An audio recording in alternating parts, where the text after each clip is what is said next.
Welcome back, everybody, to Season 3 of the New Adjuster Podcast. We are super excited to have you back with us this season. If you're here, chances are that you're thinking about becoming an insurance adjuster, or maybe you're just getting started and want to learn more. Either way, you're in the right place. You know, this podcast is really designed to help new adjusters understand the industry, build the right skills, navigate the path to a successful career long-term. In each episode, we hope to bring you industry experts, real-world insights, break down what it takes to thrive in this profession. So again, super excited that you're joining us again, but without further ado, let's go ahead and introduce us, your hosts. My name is Murphy. I'm in the property training department here at CNC, and with me, as always, is Kelsey, property claims manager. We have some big-time guests coming in Season 3. Huge. Big-time guests, and that actually starts with today's episode. But before we get started, a quick call to action for our listeners out there.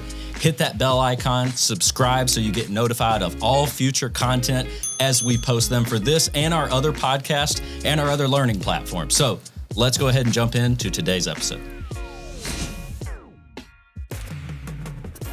All right, everybody, let's go ahead and jump into today's interview with Cort Fowler, CEO of CNC Catastrophe National Claims. He's obviously an industry expert that's been in this business for a long time, which we'll get into shortly.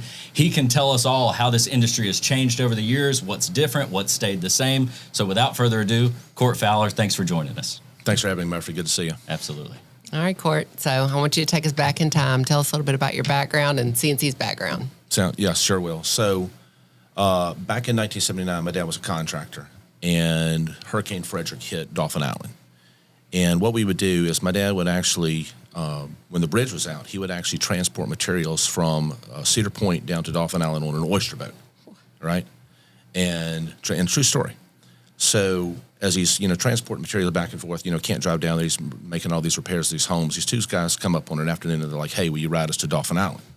So he's like, yeah, sure. So, just hop on the boat. So, yeah, but he was paying them, they were paying my dad, $5-10 a ride to get down to Dauphin Island. So he got to know these guys. And, over time, they would show up and, they'd ride together. And then eventually they said, well, you know what, if you'll just write the estimates for us, we'll just give you the repair work. So my dad was like, well, that's kind of strange. I never had, because he actually thought they were contractors at the time. He said, I actually never had a contractor, because my dad was really kind of more of a subcontractor.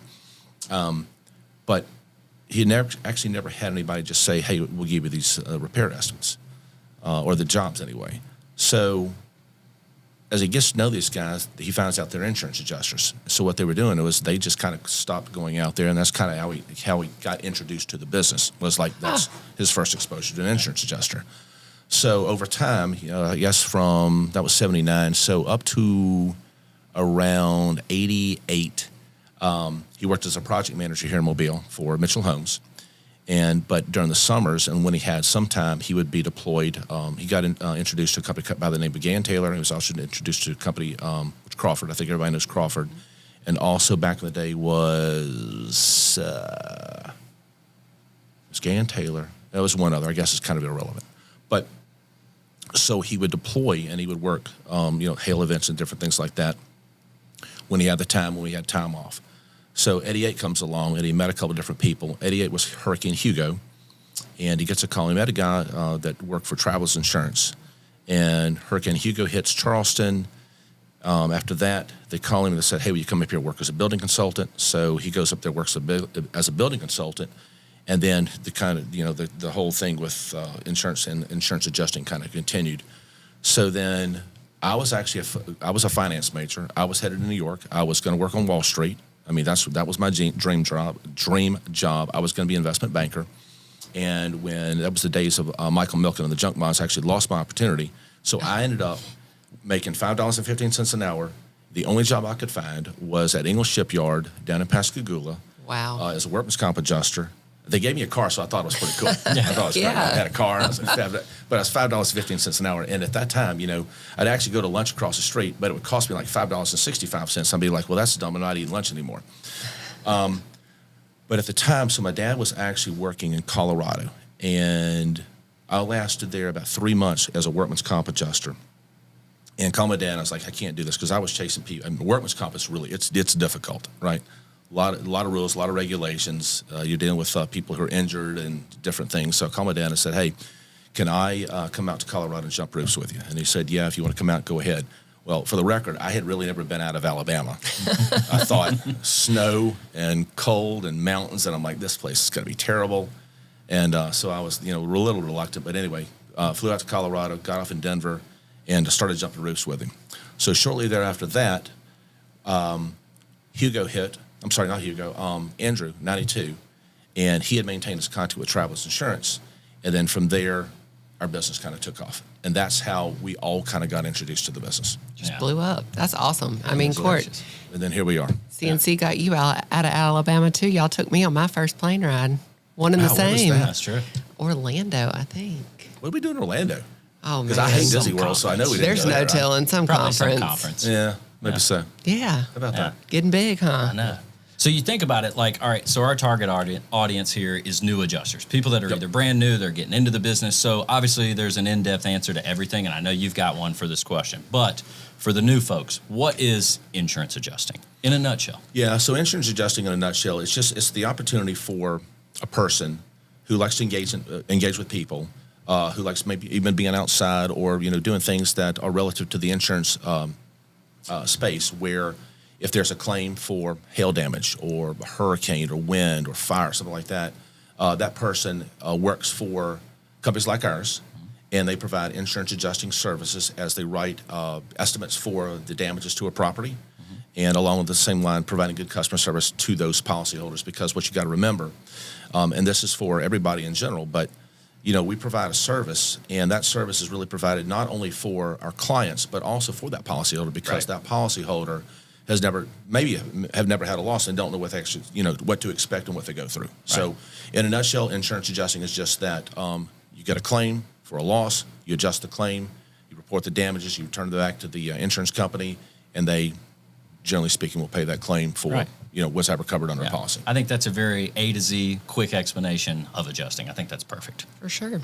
So CNC's been in the industry for decades. We know that. What were some of the biggest challenges that CNC as a company faced in the early years, and how has that industry evolved? Wow, biggest challenges. I think really adjusting, I guess one of the major things was adjusting to what it actually was, how to do it. Yep. You're dealing with a lot of different states. You're dealing with different licenses. You're dealing with different types of claims. You're dealing with different types of people. And I do think it took a special group of us and a special group of people that worked with us as we grew as a company to overcome a lot of the hurdles that you can face. Yeah. I think that's part of it. You kind of really need to know what you're doing. And you got to pay attention to it. You're going to have really good days, and you're going to have some really bad days. You're going to have some days where you're really busy. You're going to have some times when it's really slow. Right. And to also kind of understand that as well is one of the hurdles that you have to overcome. But once you kind of get comfortable with it, if you want to make that your career and your lifestyle, that's great.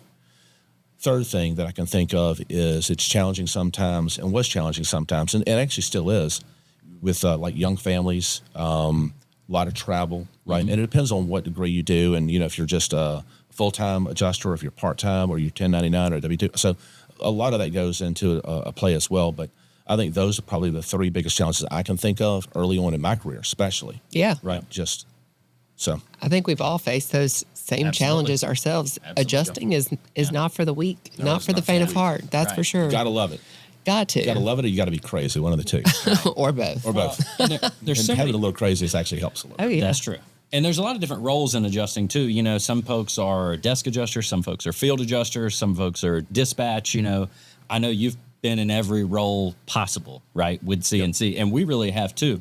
But what's the first steps in somebody getting started as an adjuster? Does it all start with getting your license, or just having the initiative to want to help people in a time of need? What would you say? Yeah, I think it's. I think you got to have. You really should want to have the desire to help people. That's one. I think that's important, because if you have that desire, that's a good start. Two, I would say definitely get yourself educated on policies and procedures and coverage. And there's a lot of information out there. Back when we started, you had to have a direct contact with a client or a company to get what you needed. Right. Today, there's resources all over everywhere. Right. And licensing has really changed. Right. So I would say if you're going to be a brand new adjuster coming in, what I would do is I would make sure you want to do it. Yeah. Make sure you like to travel. Yeah. The money can be good, but I don't think that you should look at it from the money side of things. I think you need to look at it from, Is this something you want to do, and is this something you're going to be passionate about? Right? Because I go back to what I said earlier. What's important about this, especially in what we do, is we have to provide good customer service. Right. If you can't provide good customer service, you shouldn't be in the business. Right. That's just the reality of it. Because if you're not providing good customer service, you're hurting a policyholder, and you're hurting the carrier for that policyholder. Right. What was the question?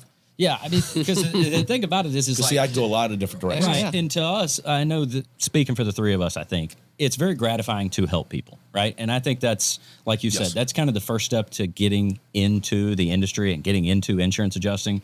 But I mean, all right, speak a little bit about licensing. You've said that's changed a little bit over the years. Like most folks know, you have to have a home state first, like where you live. But then, what's kind of the strategy beyond that? Do you just buy every license, or do you focus certain places? Talk a little bit about that.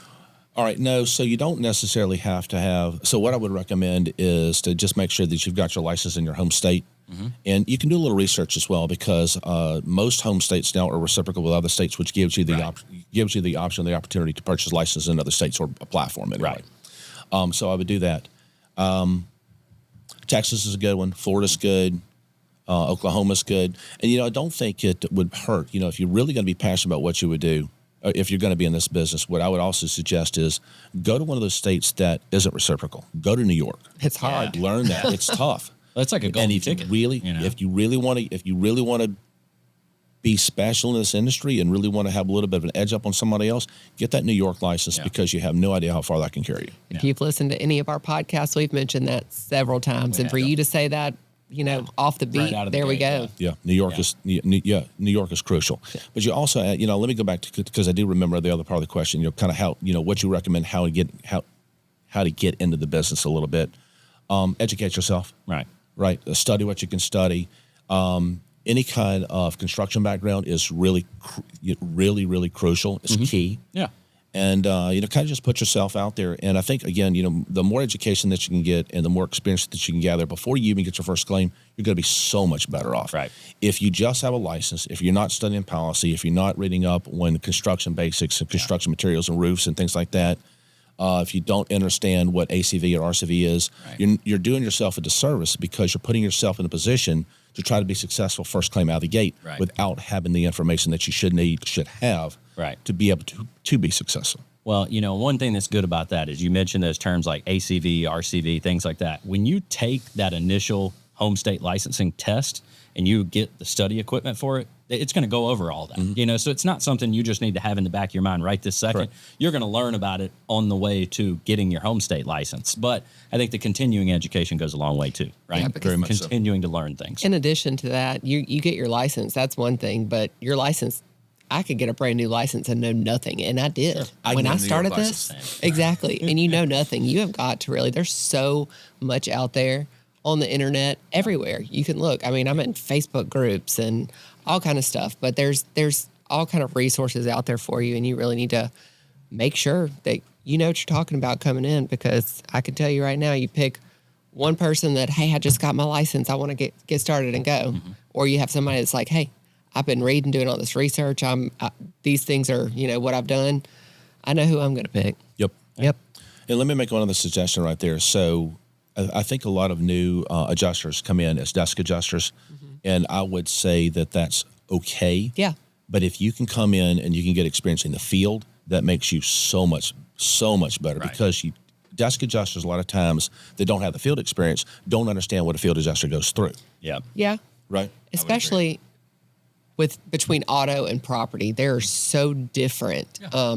And I think that I really wanted to touch on that as well, because by field experience, but field for property, you know what you're doing in a home. Correct. How to build a home, what goes into this, because you're going to have to reconcile an estimate or two here or there every single day. Correct. So you might as well get out there, get some experience, and then come in and do the dang thing. Yeah. So back to kind of the roles of adjusters. How has the roles of independent adjusters changed since you started? There's an ebb and flow to this business. When we were first in it, companies used a lot of independent adjusters, and then you have these companies that they hire their own staff. So it goes this way, and then it comes back the other way. And I've seen this change 4 or 5 different times. Yeah. Right? if not if that few a number of times. So the role of an independent adjuster really hasn't changed too much, except for just having to weather the storms between, what's going on in the industry. And of course, you have to also kind of weather, no pun intended, you got to weather the storms when there's no storms. Right. How and when they're utilized, I guess, with an eye. How and when they're right. Maybe Exactly. even a better way to ask that is, how have the expectations of policyholders changed over the years? Yeah. From the time when you got started to now, where everything's on an app, everything's 5 Digital. seconds away, digital. So, we were just talking about this earlier, and it was how you buy insurance, right? Because right now, I could reach down here, grab my phone, I could buy insurance. Sure. Yeah. All right. But the reality is, I think, at one time, everybody thought agents were going to go away because you had InsurTech and you could buy insurance on the your phone and things like that. But what it really boils down to is that agents are still really needed. And I also think there's been this talk of technology, and technology is going to put us all out of business and we're not going to have a job. But when you really stop to think about it, I'm a policyholder, right? And I'll be honest, I pay a premium. I want customer service. I want somebody to come to my home. Right, I want them to get up on the roof. I want them to tell me, what I see. I'm sorry, not telling them what I see, what they see. I don't want a drone flying over my house. Right. So not a lot's really changed. There's a lot of talk of what has changed, but I think there's a lot, when you really get down to it, there's really not that much that has changed. Where we have to continue to do a good job is this. If adjusters, and this is really for all industries, if human resources and human personnel do not do what they're supposed to do from a customer service experience, then we are putting ourselves out of a job. Agreed. And it doesn't matter what industry, and it doesn't matter what level of adjuster. It doesn't matter field adjuster, desk adjuster, first notice of loss, intake, claims administrator, none of it, right? Yep. So I know you specifically asked the question, what's really changed? A lot's changed, but nothing's changed. Yeah, a lot stayed the same. A lot stay the same, but we have to do a good job of doing what we're supposed to do and how we do it. Yep. Because we don't want to be replaced. And, there's been a lot of talk of AI and things like that, and AI is going to play a role in this. Yeah. I was at a conference a couple of years ago, and there was a lot of talk of, think about it like this. So a lot of adjusters get a lot of experience, and they get in this industry by starting at claims administrator, processing, billing, right? Invoicing. There you go, right? Okay, think about it. So the talk is that if AI was to take the place of claims administrators, then you're taking out a section of training for the next level of adjusters. Absolutely. Right? Yep. So let's focus on that. Let's think about that, right? By way of anybody that's going to come into this industry has to understand that they've got to do exactly what we talk about, and that's providing really good customer service. Honest to God, if you do that, everything's great. And then let me go back to what your original question was not a lot's changed. Not a lot's changed, but this industry, I feel like, is almost as much as like the healthcare industry with being empathetic and sympathetic to people, because you're dealing with somebody who maybe their bathroom flooded, but if you think about it that way, maybe they don't have anywhere to bathe their kid, or maybe their house is completely gone, tornado demolished it. We have to think about it on the deepest of deep levels for these people, and just make sure that we're treating them how we want ourselves or our family to be treated. And it's super hard to do, but we're here and we do it every single day. So Correct. Yeah. Let's be honest. When you call a call-in line, you hit 0 to talk to them, right? Every time. I mean, that's just the way it is. Yeah. Yeah, I agree. All right, everyone, welcome back to another season and another segment of Mythbuster on the New Adjuster Podcast. This segment is brought to you by Blue Leopard Agency. Marketing shouldn't feel like a guessing game. If you're overwhelmed and looking for a way out of the chaos, Blue Leopard Agency has your back. Escape the marketing jungle, reach your ideal customers, and fuel your business growth with a custom strategy. Get started today at blueleopardagency.com. Kelsey, take it away. All right. Today, what is the biggest misconception about where our industry is today? Biggest misconception about where our industry is today. I know we kind of touched on it already. Yeah. But I know where my thoughts are going.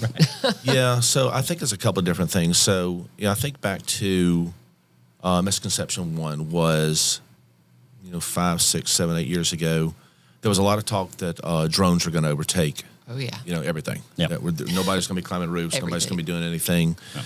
And I think there was a lot of people that were nervous about that. Mm-hmm. Well, we're still climbing roofs. Yep. So I think that's one of the misconceptions. Have drones certainly helped and played a part in, the adjustment process? Sure. But as in terms of completely replacing the adjusters, I think that's one of the misconceptions. And again, this is, I shouldn't say again, this is just my own personal feeling, what I experience, what I see, what I look at, right? Yeah. I think misconception number 2 is probably on this AI side of things. There's a lot of talk of AI. Oh, yeah. And again, and you're right, we just spoke about it not too long ago. But when you really think about it, do you really think that AI can replace everything that an adjuster does? I can absolutely fight for the opposite because there's no way that AI can do what we sit over in that room and do every day. Yeah, I think a lot goes to for the human element, the empathy that AI just doesn't have, right? Correct. It's not meant to have. No. And so the fear or the perceived misconception that AI is going to replace us all, I don't think that's really the case. Is it going to play a role in what we do? Yeah, absolutely, it's going to play a role in what we do. But I think what AI will help us with is efficiencies and production, cycle times, estimatics, and probably in some part. But replacing what we can do as humans, I just don't think that's possible. I mean, I use ChatGPT all the time, and ChatGPT gives me no love. So I'm not really sure how anybody expects, ChatGPT, do you feel empathy for me that I had a house fire? Yeah, it doesn't respond. Right, sure. Yeah, that sucks. Your policy isn't going to cover that. But we can't say that to people. And that's exactly what ChatGPT or AI would. So can't go there. So I think that's probably another misconception as well. Okay. Yeah. Awesome. Thank you. All right, let's keep this interview rolling along with Cort Fowler. Cort, what would you say to a person that is just getting started that maybe doesn't have the experience of a seasoned adjuster? What's something that they can do to have a competitive edge that kind of puts them on par, that they get chosen for their first deployment out of the, let's be honest, there's a lot of adjusters out there, but how do they get their first opportunity? Yeah, I think first of all, something I mentioned earlier, just educate yourself. Yeah. The more that you can demonstrate to somebody that you know what you're talking about, is half the battle. Right. If you can only educate yourself on one side of the equation, I would say construction techniques for sure. Yeah. Right. If you've got any kind of construction background at all, I think that's a lost art. So if adjusters can educate themselves, or a new adjuster can educate themselves in that respect, that would certainly be if that's the only thing they could do, that's what I would say. Yeah. Also, I think really understanding technology, what you can do with it, knowing how to use an estimating platform, how to write an estimate, and then lastly, customer service. Again, that goes back to what we said earlier as well. I think you've got to demonstrate that you can interact with people, you're personal. One thing that I recognize a lot of times often is how often a person is checking their phone during a meeting, or what that looks like.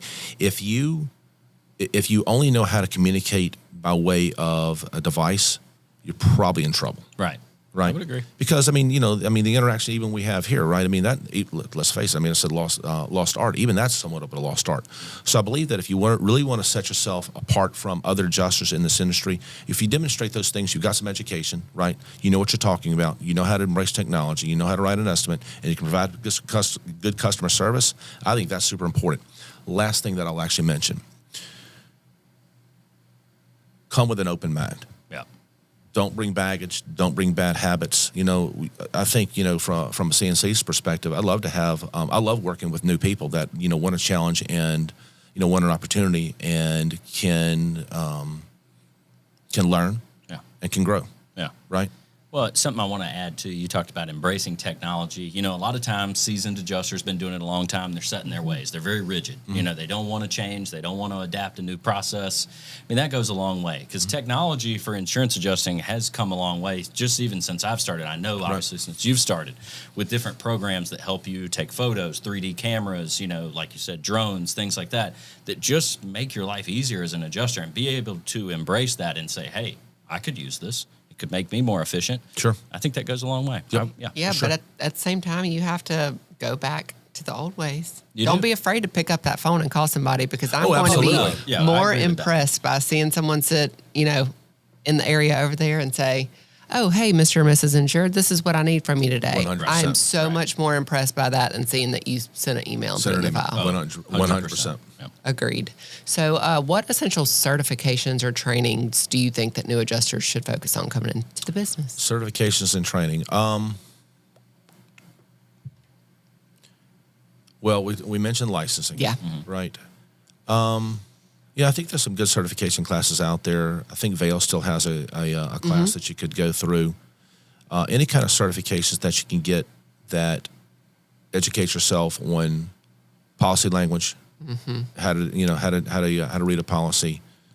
Said it before, said it again. Construction techniques. Yep. Right. Well, like Hague. Yeah, like Hague. Right. Exactly. CNC has some good stuff on our website too, Yeah, right? yeah. Yeah, for sure. I mean, I think that anytime, listen, at the end of the day, I don't look, me personally, I don't look more at certifications. I look at qualifications by way of what a person has done to prepare themselves to be an insurance adjuster. Yeah. Okay. I love that. Well, like estimating software too. Obviously, Xactimate is the big dog right now, but you got CoreLogic that's coming a long way. Having the experience in just practicing in that, because you can get demo versions. People do that all the time. You practice in those, that goes a long way. Because if you start the first day on the job and you've never looked at it before, you're in trouble. Very true. You're in trouble. Very true. Yeah. But and I like the idea of a certification for Xactimate and some of the other platforms. But you don't necessarily have to be certified to be skilled. Very right? true. Yeah. And anybody can play I know in a it lot all of people day. that are certified that don't have the skill. Sure. And then I know people that are really skilled, they don't have the certification. Yeah. So Yeah. right. I think it's the effort that you actually put into it. And I think that, when you're hiring and looking for as a new adjuster coming in and trying to get an opportunity, I think companies can recognize, just what that person can bring to the table for them. And it doesn't necessarily have to be every certification qualification. Bring your best to what you can do and demonstrate your capabilities. And I think that's the best place to start. Yeah. What would you say to a new person on, they're looking forward to, or they've maybe just gotten their first deployment? What are some things that they can expect? Like what's going to happen? The good, the hold maybe on. sometimes scary, right? But hey, let's prepare people, because again, our audience here is new folks. Yeah, I think the biggest thing is just to know what you're kind of stepping into. Yeah. You're going to be overwhelmed. Right. It can be definitely be an experience, especially if, you're brand new in a storm, you get 50, 75, 100 claims and, they're, $25,000, $30,000 losses just right off the bat. Don't quit. Ask questions. Be engaged. Yeah. Show up. Be accountable. Be responsible. It really is. Honestly, it's just a simple formula. I mean, we all started somewhere. I started somewhere. Everybody had a first day. Everybody had a first day. Some days are a lot tougher than others. I mean, I had a policyholder. Well, and here's what I'll tell first-time adjusters: don't ever actually get up on a roof, look at the roof, and then tell the policyholder from the roof that there is no hail damage, because that policyholder took that ladder away from me. Oh God. Yeah, and I waited on the insurance wife to come back to get me off the roof. But anyway, and we didn't have cell phones either. No, but I think just don't be overwhelmed by it. You're going to be overwhelmed by it, so just prepare for it. Yeah.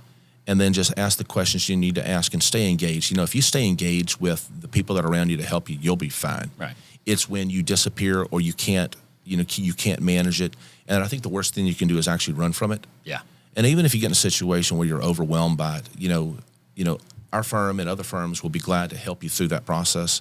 We can take some of these claims back. Right. If you don't communicate with us, that becomes a much bigger creation, much bigger situation, because you're not only dealing with us, you're dealing with insureds, and you're dealing with clients, you deal with public adjusters maybe. So You'll sometimes get in a spot where the carrier's reaching out to you, and we don't want that. I mean, what my best advice always is to somebody is ask the question, because that's what we're here for. In management especially, we're here to answer your questions. We're here to help walk you through any situation that you get into.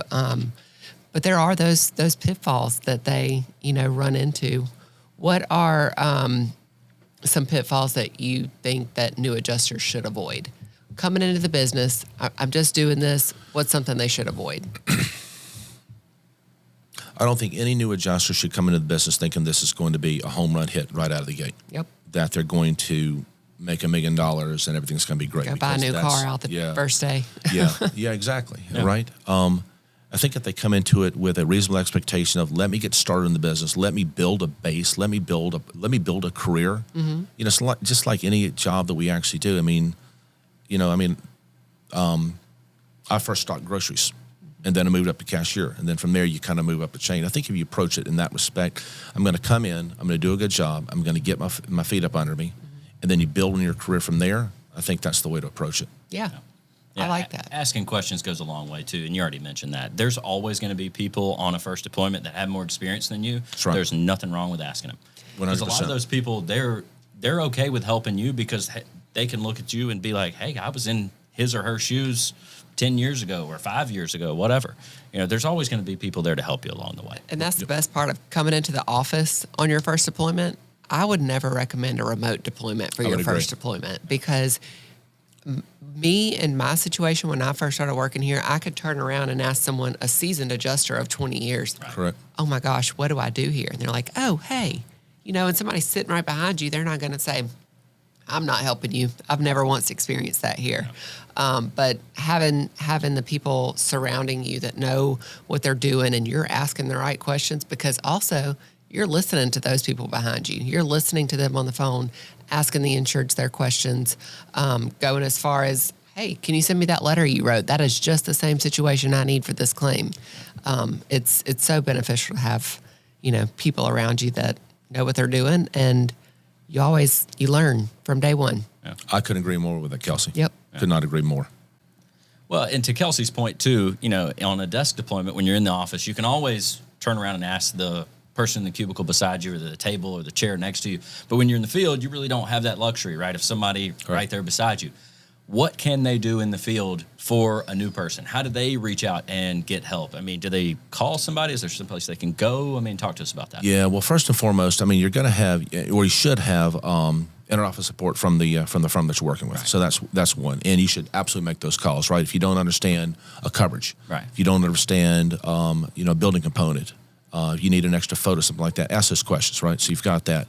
But in large-scale events, generally speaking, you'll have an orientation, you'll have like war rooms or different things like that. So I would say to a new adjuster, make sure you make as many of those as possible because there's so much information that goes on during those evening sessions when they're all gathered, right? Because adjusters actually, they're out working during the day, they're coming back at night, they're writing claims together. Yeah. Right? So you got a lot of similar situations and scenarios where you might all be looking at tile roofs, and one person's addressing a tile roof one way and another person's addressing a tile roof a different way. Yeah. You can have this conversation. Maybe you don't even know how to estimate a tile roof. Maybe you don't know how the tile roof comes off. Right. But to sit in those war rooms and those orientation meetings, hugely beneficial, and would absolutely recommend that. Yeah. And make every session that you can. Yeah, it builds a lot of camaraderie too. Most then certainly. You can start developing almost like a buddy system where you have one person or a group of people you connect with, and the next deployment you hook up with them again, and you're that much better for it. Yep. Those are usually 100%. just like at a hotel at a general area.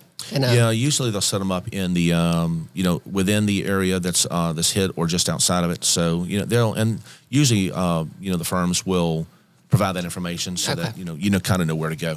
When we set them up, we send out an email blast to everybody that's deployed so that they know where these locations are, and it's just not for new adjusters, also for seasoned adjusters. Oh, yeah.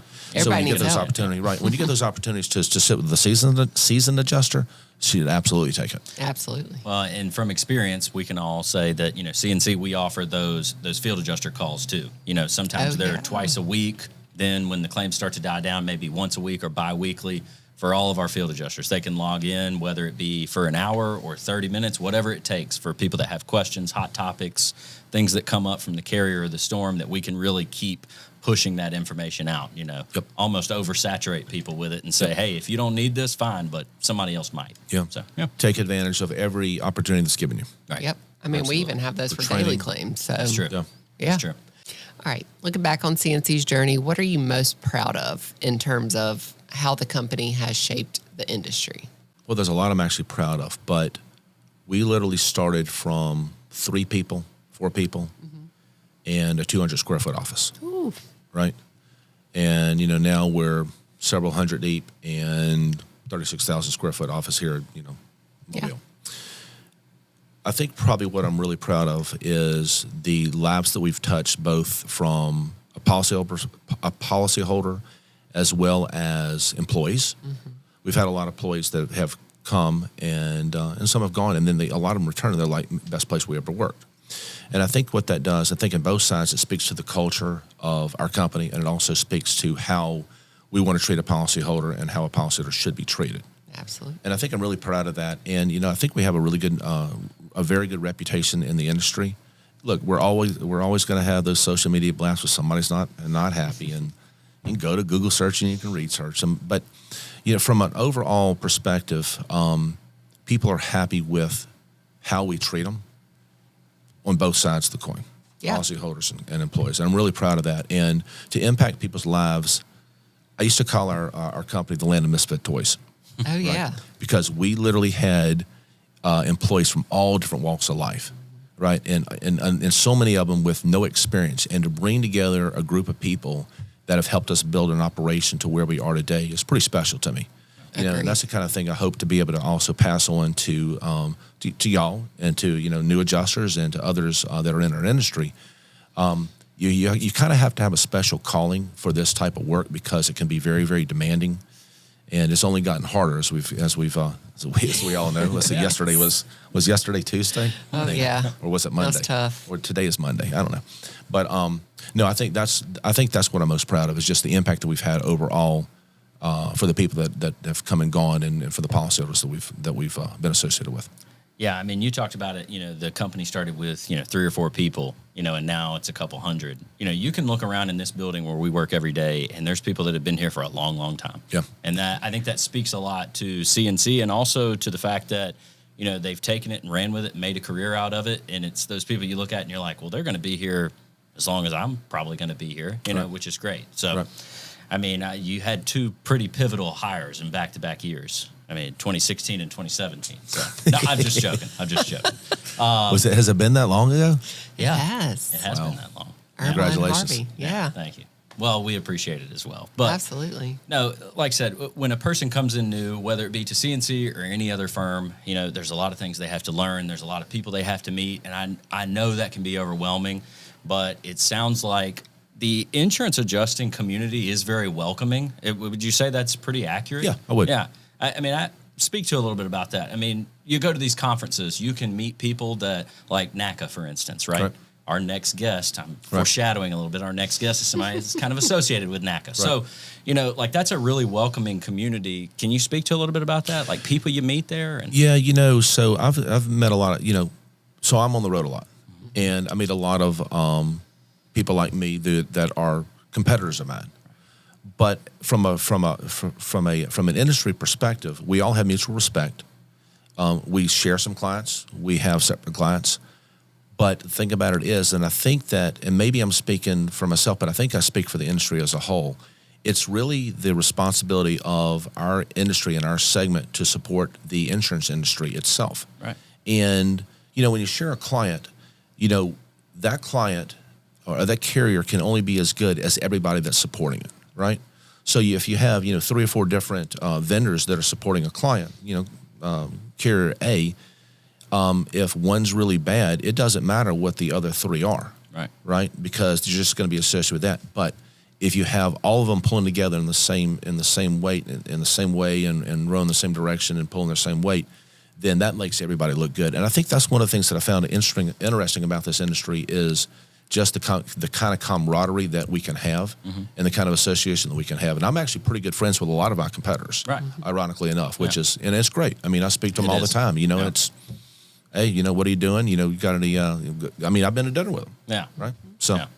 Insurance as a whole always gets a bad rap. But at the same time, I have never met more genuine, honest, compassionate people than I have working in the insurance industry, because you're dealing with people day in and day out. And while, insurance can suck, it can be hard. Mm-hmm. I mean, that's just the bottom line and truth. But it's mostly the misunderstanding of the policy that you purchased. You purchase an insurance policy, you expect everything to be covered, everything to be paid for. But that's not always the case, and that's really hard to explain. But that's, again, why we strive to have people that come in, they understand the policy, they understand what they're talking about, they can explain to them, hey, in this situation, this might not be covered, but if this were to happen, this could. And we could always, I mean, that's something that I probably shout from the rooftops every day. You're here to find coverage. We're not here to look for ways to deny a claim. You're here to find coverage for the claim. Scour the policy, then come back to me and say, hey, I think this is it. We can do this. So that's something huge to me, and really sets the standard for the future of insurance claims handling. Right. I would agree. Yeah. Really good point. Yep. So, Kelsey, let me comment on what you just said about not necessarily knowing what's in an insurance policy, right? And, you know, policyholders not understanding that. If you're good at what you do and you provide good customer service, then you can sell anything. True. Mm-hmm. And what I mean by that is, you know, I mean, there's been so many claims in my lifetime that I've denied, right? And you know that it affects the policy, but if it's not covered, it's not covered. Yeah. And it's all in the delivery. Yeah. It's in the compassion. It's in the empathy, right? And if you treat a policyholder with respect and you do explain the coverage and you do address it with them then, you know, right then and there, it makes it a lot easier than, well, man, I sure don't want to deliver this bad news, right? Yeah. But then again, just don't deliver the bad news from the roof of a home at the same time. So true, because you can. I have had situations myself where I'm like, oh God, I don't want to call this person. I know that they're, you know, I'm denying this claim, but at the same time, I have had situations where, like, I know what I'm talking about, so I'm going to call them.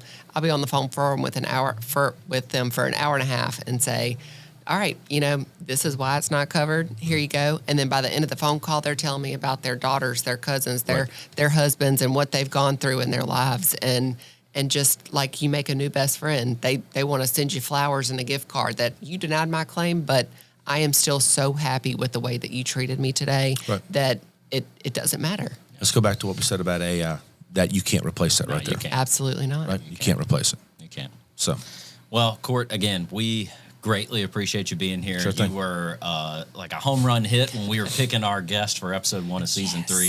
If you had to leave our audience of new adjusters with like a couple big takeaways, right? Your lasting impression for new adjusters, what you want to leave them with, what would those be? Prepare, prepare. All three good. All three good, right? And if you do that, you know, I think you're going to be, you'll be fine in the industry. But do understand, you know, kind of what you are getting into, what the expectations are. Ask plenty of questions. But yeah, I think if you want to do this and you want to make this a career, if you prepare yourself properly, you're good to go.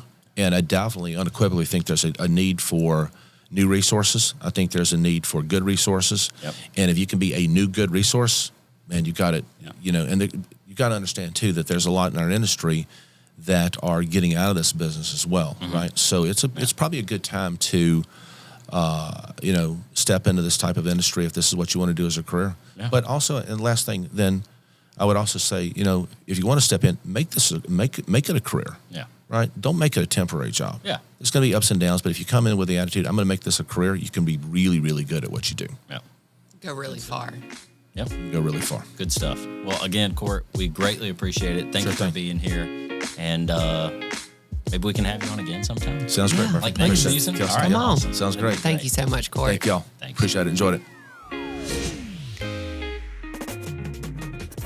All right. Thank you again, everybody, for joining us with today's episode with Cort Fowler, CEO of CNC Catastrophe National Claims. Fantastic interview, fantastic episode. We look forward to our next episode, episode 2, with our friend Julian, who's associated with NACA. He will get into all of that in his episode. Again, thank you for joining us. Hit the bell icon, subscribe, like this video, look out for more content from us, and we will see you next time. Thanks, y'all.